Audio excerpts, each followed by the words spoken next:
वर्ष पर पुणी आसी बरगढ़ धनुजात्रा समस्त मन में नूतन उत्साह और नूतन पुलक सृष्टि होती। आज राति पाइले आसंता काली सकाळे आरंभ हो धनुजात्रा एवं चलित वर्ष धनुजात्रा दिव्य एवं भव्य हम बोली स्थानीय लोक प्रतिनिधि मैंने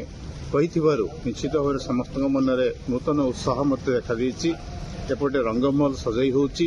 रंगमहल एथर चलित वर्ष निश्चित भाव में राज दरबार द्वापर जुगर एक भ्रम सृष्टि करिवो,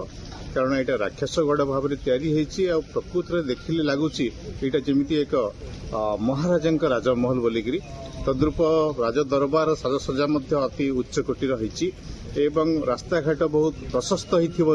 लोक मध्य आउ एक नूतन उत्साह सृष्टि होती। 200 प्रत्यक्ष कलाकार एटी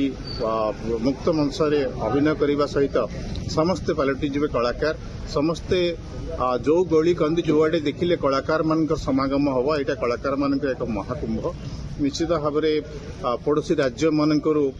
मथुरागढ़ जिते बड़े बरगढ़ परिणत हुए सेते प्रत्येक जिला को प्रत्येक राज्य को पड़ोशी राज्य भाव में कहुए फल द्वापर जुगर जो भ्रम प्रकृत में बरगढ़ सृष्टि होता है एवं चलित वर्ष निश्चित भाव में एक नूतनत्व सृष्टि होती नूतनत्वर झलक देखा देती